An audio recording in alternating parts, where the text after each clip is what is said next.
Hello. Sorry, जरा ह्यावेळेस व्हिडिओला लेक्चरला जरा लेट झालं. आपण मागच्या लेक्चरमध्ये पाहिलं की सेंट्रल नर्वस सिस्टीम, त्याचे parts, brain and spinal cord, त्याचं स्ट्रक्चर अँड फंक्शन.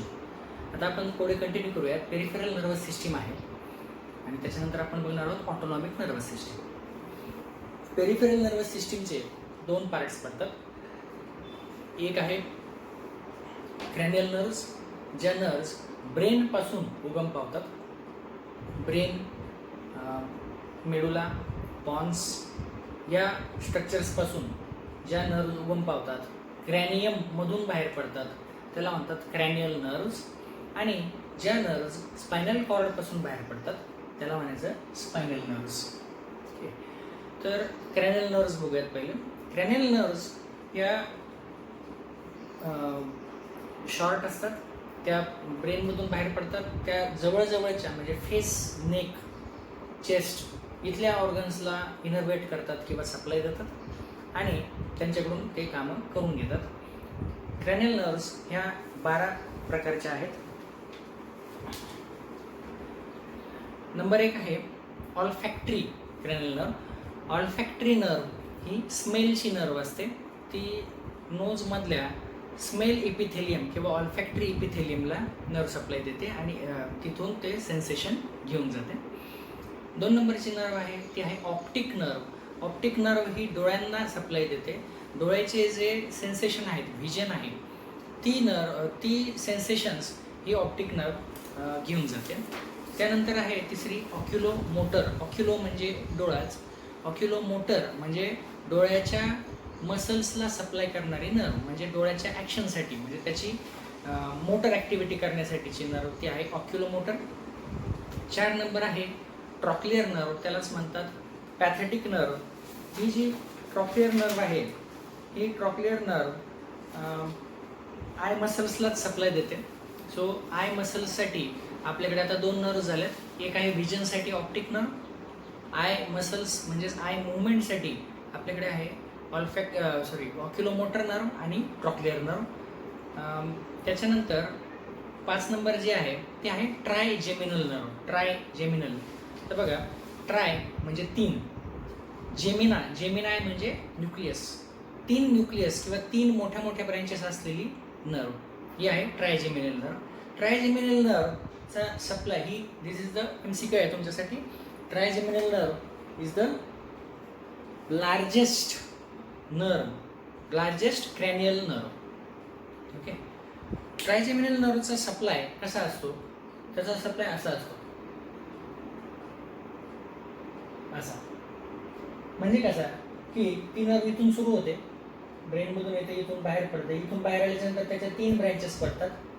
एक ब्रँच जी आहे ती डोळ्याकडे जाते, दुसरी ब्रँच जी आहे ती अप्पर जॉला जाते, तिसरी ब्रँच जी आहे ती लोअर जॉला जाते आणि ते त्या पार्टला, त्याच्या पार्टला ते सप्लाय करतात. मग आपल्या डोळ्यामधले जे सेन्सेशन आहे, डोळ्यामध्ये धूळ गेले की आपण डोळे झाकतो, डोळ्याकडे हात गेले की आपण डोळे झाकतो. डोळ्याचे टच सेन्सेशन, इथल्या भागाचे टच सेन्सेशन वगैरे जे आहेत ते ophthalmic branch of the trigeminal nerve होतात. जी 2 नंबरची ब्रँच आहे त्याचं नाव आहे maxillary branch of the trigeminal nerve. ही जी मॅक्झिलरी ब्रँच आहे ती nose, palate, upper teeth, upper जॉला सप्लाय करते. So nose, palate, upper jaw इथून ते सेन्सेशन्स घेऊन जाते. आणि तिसरी जी आहे ती मॅन्डिब्युलर नर्व आहे. मॅन्डिब्युलर नर्व जी आहे ती लोअर जॉ, चिक, ओके, इयर आणि चावणी. सो ही जी तिसरी ब्रँच आहे mandibular branch, that is the mixed branch. त्याच्यामध्ये सेन्सेशन पण आहेत आणि मोटर पण आहे. So this is a mixed branch. आतापर्यंत आपण पाहिल्या त्याच्यामधली ऑल्फॅक्टरी आणि ऑप्टिक या नर्व ज्या होत्या त्या सेन्सरी नर्व्स होत्या. ऑक्युलोमोटर आणि ट्रॉक्लिअर या नर्व्स मोटर नर्व्स होत्या, कारण ते मसलला सप्लाय करतात. ट्रायजेमिनल नर्व ही मिक्स झाली, त्यापैकी ऑफ्थॅल्मिक ब्रँच आणि मॅक्झिलरी ब्रँच ह्या झाल्या सेन्सरी, तर मॅन्डिब्युलर ब्रँच ही झाली मिक्स्ड. ओके, त्यानंतर आहे number 6, that is abducens nerve. Abducens nerve ही सुद्धा मसल्स ऑफ द आयबॉल, आपल्याला इकडे बघणे आणि इकडे बघण्यासाठी ही मसल कार्यरत असते, त्याचं नाव आहे लॅटरल रेक्टस मसल. ते आपल्याला लॅटरली बनण्यासाठी मदत करते. त्याच्यासाठी आपल्याला ॲब्ड्युसन्स नर्व, क्रॅनियल नर्वची आवश्यकता असते. त्यामुळे ॲब्ड्युसन्स नर्व ही काय झाली, मोटर नर्व झाली. Number 7 is facial nerve. Facial nerve ही पूर्ण फेसला मोटर सप्लाय देते. म्हणजे आपले सगळे फेशियल एक्सप्रेशन्स जे आहेत, सगळे smiling, crying, frowning, laughing, whistling, हे जे सगळे आपले ॲक्शन्स आहेत, मोटर ॲक्शन्स, त्या आपल्या फेशियल मसलमुळे होतात. ओके. प्लस टेस्ट सेन्सेशन घेऊन जाणे, सॅलिव्हरी ग्लँड सिक्रिशन करणे, लॅक्रिमल ग्लँड सिक्रिशन करणे आणि फेशियल एक्सप्रेशन्स, हे 4 गोष्टी ह्या फेशियल नर्वमुळे आपल्याला अवेलेबल होतात. त्यामुळे फेशियल ही जी आहे ती मिक्स्ड आहे, सेन्सरी प्लस मोटर अशी आहे. त्यानंतर ऑडिटरी नर्व आहे, ह्याचं दुसरं नाव आहे व्हेस्टिब्युलो कॉक्लिअर नर्व. ही प्युअर सेन्सरी नर्व आहे. Internal year, external year, middle year, internal. तर इंटरनल इयरमध्ये त्या नर्वचा ओरिजिन होतो आणि आपल्याला जे ऐकायला येते ते सेन्सेशन जे आहे ते ऑडिटरी किंवा व्हेस्टिब्युलो कॉक्लिअर नर्वमुळे आहे. 9 नंबर आहे ग्लॉसोफॅरिंजियल नर्व. ग्लॉसोफॅरिंजियल नर्व ही आपल्याला टंग, फॅरिंग्स आणि गिळणी या फंक्शनसाठी कारणीभूत आहे. सो ग्लॉसोफॅरिंजियल नर्वमुळे पोस्टेरियर 1/3 ऑफ द टंगचे सेन्सेशन्स, टेस्ट सेन्सेशन्स असतील, सलायवेशन आणि स्वॅलोईंग म्हणजे गिळणे, taste, salivation and swallowing is because of the glossopharyngeal. Glosso म्हणजे टंग, फॅरिंजियल म्हणजे फॅरिंग्स. सो ते कोणाला सप्लाय करणार, टंग अँड फॅरिंग्सला सप्लाय करणार आहे. त्यानंतर आहे 10 नंबर व्हेगस नर्व. ही सगळ्यात महत्त्वाची, जगण्याच्या दृष्टीने सगळ्यात महत्त्वाची क्रेनियल नर्व आहे.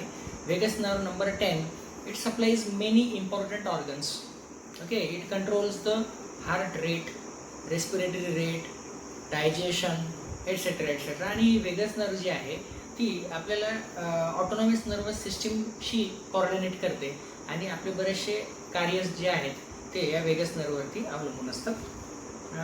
ती कोणाकोणाला सप्लाय करते, larynx, trachea, pharynx, alimentary canal म्हणजेच digestive system, heart, lungs, pancreas and blood vessels. ही एकमेव अशी नर्व आहे vagus nerve. It is the longest cranial nerve. दुसरा MCQ, largest cranial nerve, longest cranial nerve. कारण ही ब्रेनच्या बाहेर पडून पूर्ण बॉडीमध्ये खाली थेट ॲबडोमेनपर्यंत सप्लाय करते आहे. त्यामुळे दिस इज द लॉंगेस्ट नर्व. त्याचे फंक्शन्स काय होतात, तर आपल्या पोटामध्ये फूड जाऊन पडलं की आपल्याला जाणवतं की पोटामध्ये गेले, पोट भरलंय, पोट भरल्याचं सेन्सेशन, आपले आतड्यांची जी मूवमेंट होते ते सेन्सेशन्स, आतून येणारे सेन्सेशन्स हे त्या व्हेगस नर्वमुळे येतात. त्याच्यानंतर हार्ट रेट कमी करणे, जास्त करणे, स्टमकमध्ये ॲसिड सिक्रेशन करणे, आतड्यांची हालचाल करणे, या सगळ्या गोष्टींसाठी व्हेगस नर्व असते. त्यामुळे ती कशी आहे, मिक्स्ड नर्व आहे, सेन्सरी प्लस मोटर. त्यानंतर आहे spinal accessory. This is a pure motor nerve. Okay. ते नेक आणि शोल्डरच्या मसल्स, तसेच थोरॅक्स आणि ॲबडोमेनच्या आणि लॅरिंग्स, फॅरिंग्सच्या मसल्स हे त्या नर्वमुळे होतात. आपण शोल्डरची जी मुवमेंट करतो अशी, this is because of the spinal accessory nerve. म्हणजे स्पायनल कॉर्डच्या बाजूला ॲक्सेसरी असलेली ही नर्व आहे. आणि लास्ट आहे hypoglossal nerve. This is also pure motor.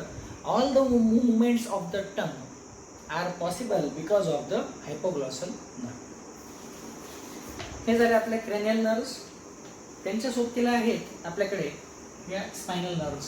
Spinal nerves ह्या स्पायनल कॉर्डच्या प्रत्येक पार्टमधून निघतात. स्पायनल कॉर्डचे 5 पार्ट पडतात. सर्व्हायकल रिजन म्हणजे नेक रिजन, तिथून आपल्याला व्हर्टिब्री 7 आहेत पण नर्व्स 8 आहेत. ते कसं काय, फर्स्ट व्हर्टिब्राच्या वरून एक नर्व, खालून एक नर्व, मग सेकंडच्या खालून, थर्डच्या खालून, फोर्थच्या खालून, असं 7च्या खालून, अशा टोटल 8 नर्व्स त्या सर्व्हायकल रिजनमधून बाहेर पडतात. त्यांना नावं दिलेली आहेत C1 to C8. थोरॅसिक रिजनमधून 12 थोरॅसिक व्हर्टिब्रा असल्यामुळे 12 थोरॅसिक स्पायनल नर्व्स बाहेर पडतात.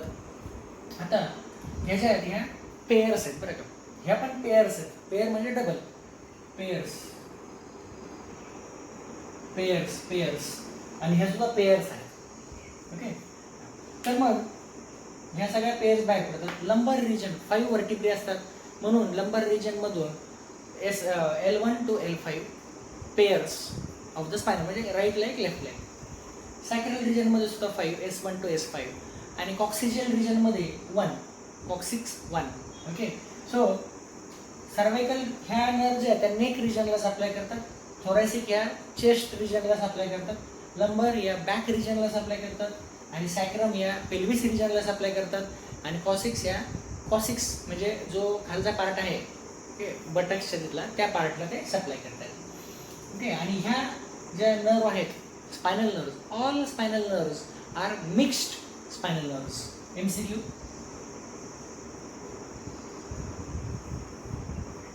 All spinal nerves are mixed. Mixed म्हणजे काय की त्याच्यामध्ये एक कंपोनंट असतो सेन्सरी जो येतोय आणि दुसरा कंपोनंट असतो मोटर जो जातोय. Okay, so all spinal nerves are mixed nerves. Okay, and cranial नर्व्समध्ये काही सेन्सरी आहेत, काही मोटर आहेत आणि काही मिक्स्ड आहेत.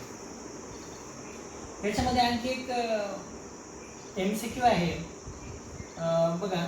Largest cranial nerve is the trigeminal nerve, longest cranial nerve is the vagus nerve,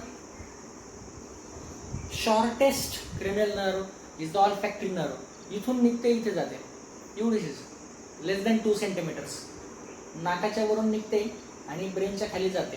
okay, so this is the shortest cranial nerve. आणि trochlear nerve, this is the smallest cranial nerve, smallest. Okay, largest smallest म्हणजे साईजला छोटी, त्याच्यामधले neurons ॲक्झॉन्स हे कमी असतात, त्याला म्हणतात स्मॉलेस्ट क्रेनियल नर्व. अशा प्रकारे आपण पाहिलं की वेगवेगळ्या प्रकारच्या ज्या नर्व्स असतात त्या नर्व्सचं हे कार्य काय आहे. आता आपण बघूयात की जो स्पायनल कॉर्ड आहे त्या स्पायनल कॉर्डमधून जे नर्व्स बाहेर पडतात त्या नर्व्सचं स्ट्रक्चर कसं तयार होतं, ह्या स्पायनल नर्व्सचं स्ट्रक्चर कसं आहे ते आपण थोडक्यामध्ये बघूयात.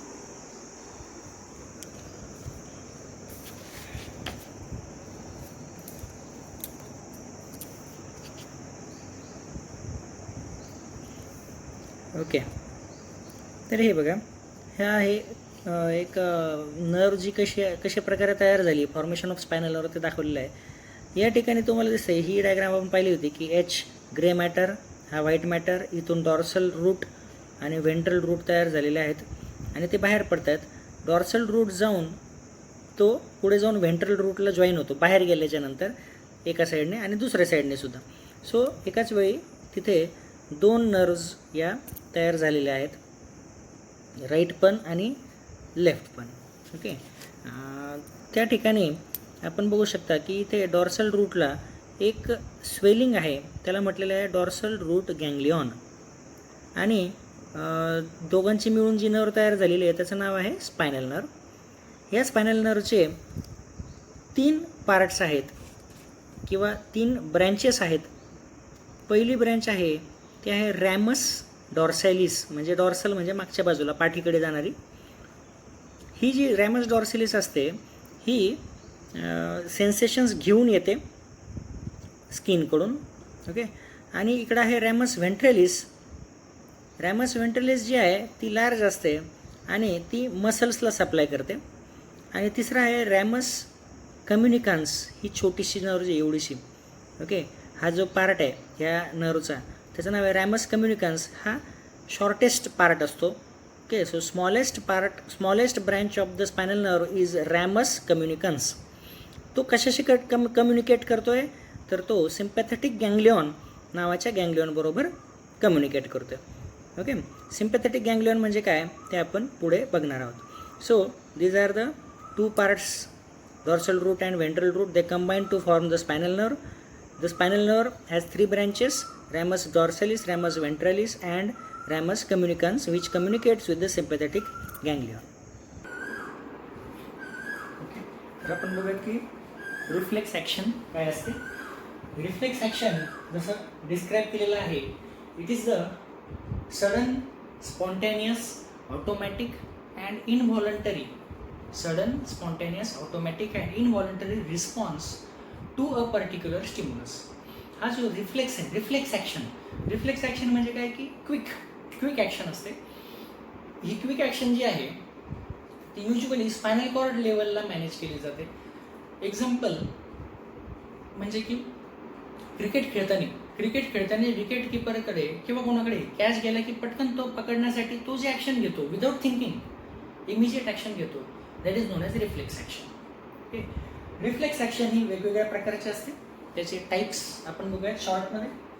त्याचा कंट्रोल जो आहे, control on the reflex action, जर तो क्रेनियल नर्व्समुळे कंट्रोल असेल तर त्याला आपण क्रेनियल रिफ्लेक्स म्हणतो, जे की स्लो असतात थोडेसे. स्पायनल नर्व्समुळे कंट्रोल असेल तर त्याला आपण म्हणतो स्पायनल रिफ्लेक्स, आणि हे फास्ट असतात. एक्सपिरियन्स, जे रिफ्लेक्सेस आपल्यामध्ये इनबॉर्न आहेत. इनबॉर्न रिफ्लेक्स म्हणजे काय की बाळाला दूध पिल्याच्या नंतर बाळ ते दूध गिळून घेतं. दिस इज अ स्वॅलोईंग रिफ्लेक्स. ओके, आपल्याला नाकामध्ये दूध गेल्याच्या नंतर शिंका येतात, हे शिकवावं लागत नाही. ज्या गोष्टी इनबॉर्न अवेलेबल असतात, शिकवण्याची गरज नसते, त्याला आपण म्हणतो अनकंडिशनल रिफ्लेक्स.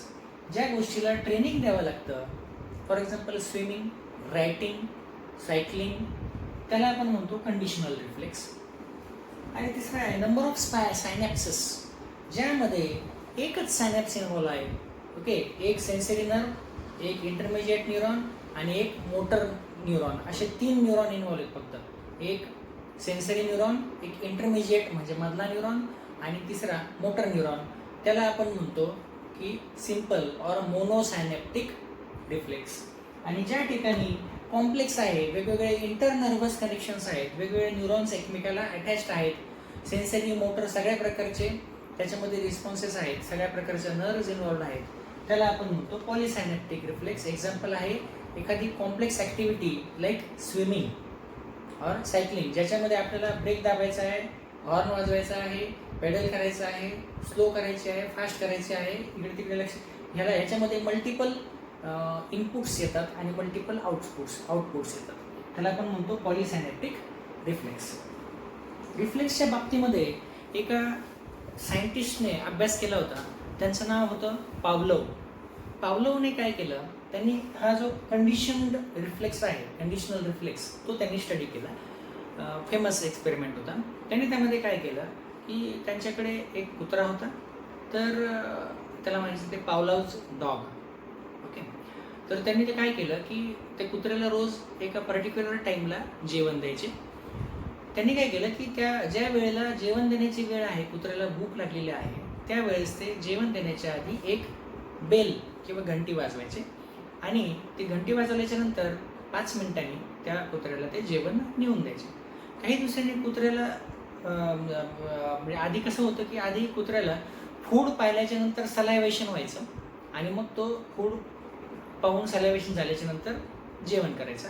नंतर काय झालं, कुत्र्याला लक्षात आलं की फूड यायच्या आधी एक बेल वाजते, बेल वाजली की थोड्या वेळाने फूड येतं. बेल वाजल्याच्या नंतर इमिजिएटली कुत्र्यामध्ये असा रिफ्लेक्स डेव्हलप झाला की बेल वाजली की सलायवेशन व्हायला लागलं. ओके, आणि हे त्यांनी कसं केलं, त्यांनी मेजर केलं. त्यांनी कुत्र्याच्या सलायव्हरी ग्लँडचे सिक्रेशन्स किती ml आहेत ते त्यांनी मेजर केलं. आधी रिफ्लेक्स नसताना किती सिक्रेशन होते, ते फूड बघितलं किती सिक्रेशन झाले ते चेक केलं. नंतर त्यांनी बेल वाजवल्याच्या नंतर किती सिक्रेशन झाले ते पण चेक केलं. ओके, त्यांच्या असं लक्षात आलं की त्याच्यामध्ये डेफिनेटली काही दिवसांमध्ये बदल झालेला आहे. नंतर त्यांनी काय केलं की फूड द्यायच्या आधी त्यांनी काय केलं, ते बेल वाजवायचे पण फूड द्यायचे नाही. मग काय झालं, कुत्र्याचं जे सलायवेशन आहे, कुत्र्याला हळूहळू लक्षात आलं की आपल्याला ते बेल वाजवत आहेत पण फूड देत नाहीत, मग त्याचं सलायवेशन हळूहळू कमी होत गेलं. ओके, आणि नंतर त्यांनी बेल वाजवायचं बंद करून टाकलं आणि फक्त फूड देऊ लागले. सो अशा प्रकारे त्यांनी प्रूव्ह केलं की ट्रेनिंग देऊन किंवा काही गोष्टींची सवय करून देऊन आपल्याला रिफ्लेक्सेस बॉडीमध्ये वेगवेगळे तयार करता येतात. Okay, so this is the conditional reflex. Okay, आता आपण पुढे ऑटोनॉमिक नर्वस सिस्टीमचा अभ्यास करू. ठीक आहे, पुढचे आता पार्ट आहे सिम्पॅथेटिक अँड पॅरासिम्पॅथेटिक, म्हणजेच autonomic nervous system. Autonomic nervous सिस्टीमचे 2 पार्ट असतात, सिम्पॅथेटिक आणि पॅरासिम्पॅथेटिक नर्वस सिस्टीम. त्याच्यामध्ये जे सिम्पॅथेटिक पार्ट जो आहे तो इमर्जन्सी सिच्युएशन्समध्ये किंवा फाईट ऑर फ्लाईट सिच्युएशन्समध्ये आपल्याला कामी येतो. तर पॅरासिम्पॅथेटिक पार्ट जो आहे तो रिलॅक्सेशन मध्ये कामी येतो. त्याचं थेरॉटिकली आपण डिफरन्सिएशन बघू, त्याच्यानंतर आपण डायग्रॅममध्ये त्याचं स्ट्रक्चर बघून घेऊयात. चार्टमध्ये तुम्हाला दिसतंय की त्याचं मी एक टेबल बनवलं आहे. हा जो सिम्पॅथेटिक आहे त्याचा आउटफ्लो म्हणजे ते कुठून बाहेर पडतं. तर थोरॅकोलंबर म्हणजे थोरॅसिक स्पायनल नर्व्स आणि लंबर स्पायनल नर्व्स मधून तो बाहेर पडतोय, म्हणून त्याचे नर्व्स आहेत या T1 म्हणजे थोरॅसिक फर्स्ट पासून ते L3 पर्यंत अशा टोटल 22 पेअर्स त्याच्याकडे आहेत. तर क्रेनिओसॅक्रल म्हणजे पॅरासिम्पॅथेटिक जो आहे तो क्रेनिओसॅक्रल आहे. क्रेनिओ म्हणजे क्रॅनियल नर्व्स, त्याच्याकडे 3, 7, 9 आणि 10. 3 म्हणजे ऑक्युलोमोटर, फेशियल, ग्लॉसोफॅरेंजियल आणि वेगस या 4 क्रेनियल नर्व्स प्लस सॅक्रलचे 2, 3 आणि 4 ह्या स्पायनल नर्व्स त्याच्यामध्ये मिक्स आहेत.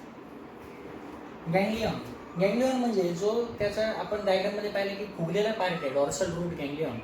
ओके, तशाच प्रकारचा आणखी एक फुगलेला पार्ट असतो सिम्पॅथेटिक गँग्लियॉन, ते आपण डायग्राममध्ये पाहिलं होतं.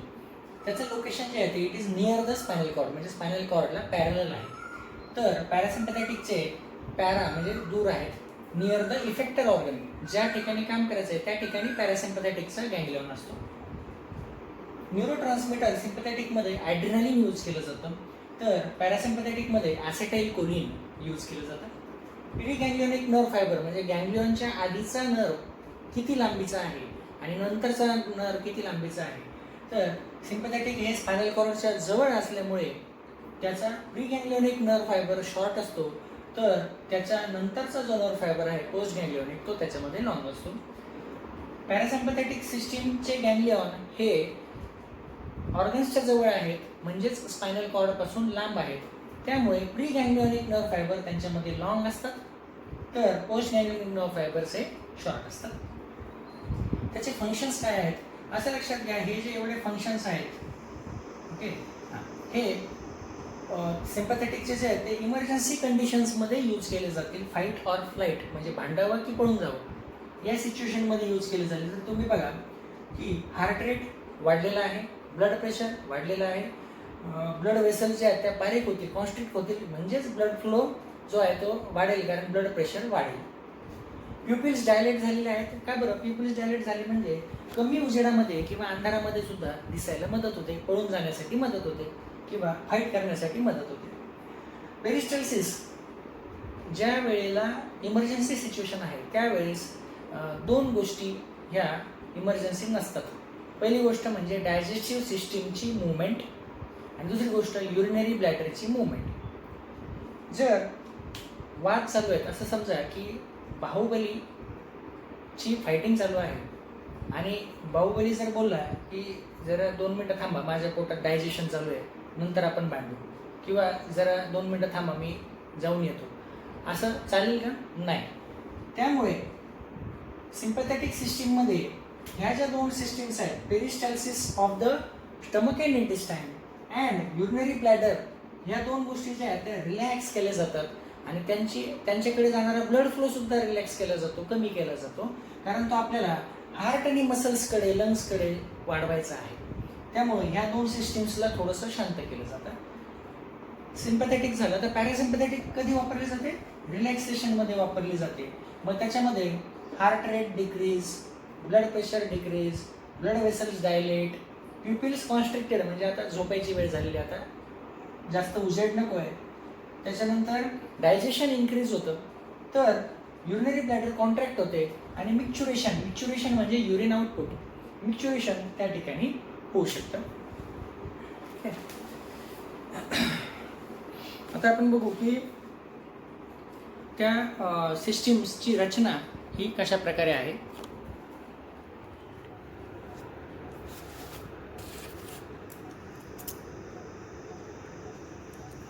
ही डायग्राम मी तुम्हाला इंटरनेटवर व्हॉट्सॲपवर सुद्धा पाठवेल. आधी सिम्पॅथेटिक बघू. बघा सिम्पॅथेटिक नर्वस सिस्टीम ही हा हे गँग्लियॉन आहे ते बघा पॅरलल आहेत, स्पायनल कॉर्ड आणि त्याला पॅरलल गँग्लियॉन. स्पायनल कॉर्डमधून एक नर निघालेली आहे, ती या गँग्लियॉनमध्ये शिरते आणि तिथून पुढे ती जाते त्या ऑर्गनकडे. तर बघा दिस इज गँग्लियॉन. हा पार्ट गँग्लियॉनच्या आधीचा आहे म्हणून this is pre ganglionic nerve fibre, आणि हा आहे पोस्ट गँग्लियॉनिक नर्व फायबर. हे सगळे पोस्ट गँग्लियॉनिक नर्व फायबर आहेत. सो तुम्हाला दिसतं आहे की pre ganglionic nerve fibres are short, post ganglionic nerve fibres are long. It is parallel to the spinal cord. Okay. आणि त्याच्यामध्ये बघा तुम्हाला काय काय होतं की प्युपिल्स डायलेट झाले, सिक्रेशन टीयर्सचं सिक्रेशन झालं आहे, सलायवा फ्लो कमी झालेला आहे, हार्टबीट वाढलेले आहेत, ब्रॉन्काय डायलेट झाले म्हणजे जास्त हवा आत येईल, तर ब्लड वेसल्स कॉन्स्ट्रिक्ट झाले म्हणजे ब्लड प्रेशर वाढेल. स्टमकमध्ये पेरिस्टल्सिस कमी झालेलं आहे आणि सिक्रेशन कमी झालेलं आहे. आणि लिव्हरमध्ये नॉरएड्रेनालिन कन्व्हर्जन टू ग्लायकोजन म्हणजे ग्लुकोजचा स्टोरेज वाढलेला आहे. त्याच्यानंतर सिक्रेशन ऑफ ॲड्रेनालिन. ओके, म्हणजे ॲड्रेनल ग्लँड आहेत इथं या ठिकाणी, त्याच्यातून ॲड्रेनालिनचं रिलीज होतो आहे जास्त प्रमाणामध्ये, तर युरिनरी ब्लॅडरचं कॉन्ट्रॅक्शन हे कमी झालेलं आहे. ही झाली पॅरासिम्पॅथेटिक नर्वस सिस्टीम. आता ही पॅरासिम्पॅथेटिक नर्वस सिस्टीम बघा तुम्हाला दिसते क्रेनियल नर्व नंबर 3, 7, 9 अँड 10 अशा 4 क्रेनियल नर्व्ज आहेत, प्लस ह्या सॅक्रलच्या काही नर्व्ज आहेत S2, 3 आणि 4. ओके. तर हे बघा 3 याच्याने काय होतं आहे, constrict the pupils and inhibit the secretion of tears, stimulates the flow of saliva. Relaxation आहे त्यामुळे ते स्टिम्युलेट केलं जातं. हार्टबीट कमी होत आहेत, बंद नाही होते, चालू राहते, नॉर्मलला येते. सिम्पॅथेटिक ज्या गोष्टी वाढवते त्याच गोष्टी पॅरासिम्पॅथेटिक कमी करून परत नॉर्मलला आणते. That is the function. Constrict the ब्रॉन्काय, कारण आता त्याला जास्त हवा घ्यायची गरज नाही आहे त्यामुळे कॉन्स्ट्रिक्ट होत आहेत. त्याच्यानंतर ब्लड वेसल्स डायलेट होत आहेत, ब्लड प्रेशर कमी होत आहे. त्यानंतर पेरिस्टल्सिस म्हणजे स्टमकमधून इंटेस्टाईनमधून फूड पुढे जाण्याची प्रोसेस ही फास्ट होते. नंतर बाईल रिलीज होतो आहे, म्हणजे डायजेशनसाठी जो बाईल लागतो, जो लिव्हरमधून रिलीज होतो आहे पित्त, ते वाढतं आहे, डायजेशन वाढते त्याच्यामुळेच. तर युरिनरी ब्लॅडर ही कॉन्ट्रॅक्ट होते आहे. त्यामुळे काय होतं आहे की आपल्या वेगवेगळ्या सिस्टीम्स ज्या आहेत त्या आता रिलॅक्स झालेल्या आहेत आणि आता त्या इथून पुढे व्यवस्थित काम करणार आहेत. ओके, आता आपण शॉर्टमध्ये बघू. मला जरा लिहायचा कंटाळा आला आहे, एवढं सगळं लिहायचं, त्यापेक्षा हे चार्ट आपल्याला डायरेक्टली दाखवता येतात, चांगले पण चार्ट्स आहेत. ह्याच्यामध्ये आपण बघतोय की रिसेप्टर्स कशासाठी असतात की सेन्सेशन आपल्या नर्वस सिस्टीमपर्यंत घेऊन जाण्यासाठी रिसेप्टर्स हे आपल्या बॉडीमध्ये वेगवेगळ्या ठिकाणी ठेवलेले असतात की जिथे ते वेगवेगळ्या सेन्सेशन्सला सेन्स करून त्याला आपल्या ब्रेन आणि स्पायनल कॉर्डपर्यंत घेऊन जाईल आणि योग्य ते ॲक्शन त्याच्यामध्ये होईल. रिसेप्टर्स हे 2 प्रकारचे असतात. एक्स्टेरोसेप्टर्स जे एक्सटर्नल स्टिम्युलायला घेऊन येतात, तर दुसरे आहेत इंटेरोसेप्टर्स जे आतले आपल्या बॉडीमधले जे सेन्सेशन्स आहेत त्याला घेऊन पोहोचवतात. एक्स्टेरोसेप्टर्स हे या 6 प्रकारचे असतात. पहिला आहे फोनो रिसेप्टर्स. फोनो म्हणजे साऊंड, म्हणजे ते कुठे असतील, organ of कॉर्टी in the internal year, त्याचं काम काय आहे, साऊंड रिसेप्शन. दुसरा आहे स्टॅटो रिसेप्टर्स म्हणजे स्टेटस म्हणजे फेसबुकचा किंवा व्हॉट्सॲपचा स्टेटस नाही, तर आपल्या बॉडीची आणि हेडची स्टेटस काय आहे, इक्विलिब्रियम, बॅलन्स, तो असतो इंटरनल इयरच्या सेमी सर्क्युलर कॅनल्स. हे 2 गोष्टी आपण नंतर आय आणि इयरच्या स्ट्रक्चरमध्ये बघणार आहोत. Receptors for maintaining balance and equilibrium, हे आपला बॅलन्स आणि इक्विलिब्रियमला मेंटेन करतात. फोटो रिसेप्टर्स म्हणजे लाईटचे रिसेप्टर्स कुठे असतील, रेटायना ऑफ द आय.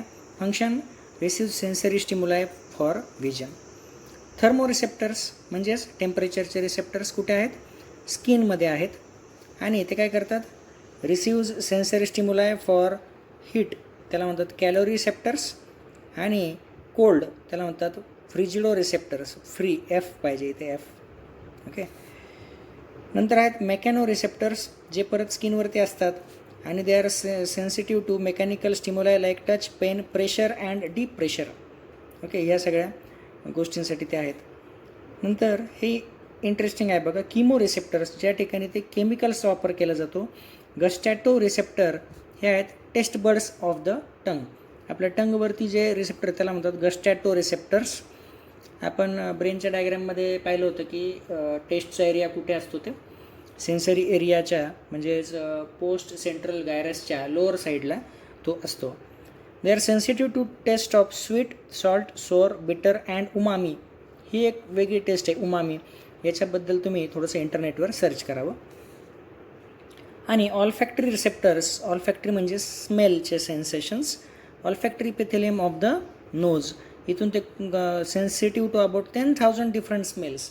आपल्याला एवढ्या वेगवेगळ्या प्रकारचे स्मेल्स घेता येऊ शकतात. हे झाले एक्सटर्नल रिसेप्टर्स. आता हे आहेत internal receptors, receiving stimuli coming from within the body. पहिला आहे एंटेरो. एंटेरो म्हणजे intestine. From the internal body organs or intestines, they are sensitive to stimuli coming from internal organs like hunger, thirst, pain, osmotic change. म्हणजे pH कमी जास्त झाला, पोटामध्ये दुखतं आहे, ॲसिडिटी झाली आहे, भूक लागली आहे, ताण लागली आहे, याच्यासाठीचे ते रिसेप्टर्स आहेत. प्रॉप्रिओसेप्टर्स म्हणजे पोझिशनचे असतात ते. Joint and muscle and tendons, detect changes in the movement of joints, tendons and muscles, pain, tension and sensitive to the vibration. नंतर आहेत baro receptors. These are also considered as mechano receptors receiving signals from the internal organ. म्हणजे आपल्या बॉडीच्या आतमधलं pressure जे आहे वेगवेगळ्या ठिकाणचं, barrow म्हणजे प्रेशर, ते मेजर करण्यासाठी हे रिसेप्टर्स आहेत. Present in the walls of atria, vena cava, aortic arch and carotid sinus. अशा वेगवेगळ्या ठिकाणी तिथं ते ब्लड प्रेशर मेजर करतात. Sense changes in the blood pressure so as to restore the homeostasis through vasodilatation or vasoconstriction. म्हणजे जर BP जास्त तिथे त्यांना जाणवला तर ते ब्लड प्रेशर कमी करण्यासाठी ब्लड वेसल्सची डायमीटर वाढवतील. जर ब्लड प्रेशर कमी असेल तर ब्लड प्रेशर वाढवण्यासाठी ब्लड वेसल्सला कॉन्स्ट्रिक्ट करतील. आणि हे कशा थ्रू होणार आहे? सिम्पॅथॅटिक ऑर पॅरासिम्पॅथॅटिक नर्वस सिस्टीममधून ते होणार आहे. ओके, ठीक आहे. तर आपण आज एवढ्या गोष्टी पाहिलेल्या आहेत. Peripheral nervous system, autonomic nervous system आणि टाईप्स ऑफ रिसेप्टर्स. आपण पुढच्या लेक्चरमध्ये आय आणि इयर या गोष्टी कव्हर करू.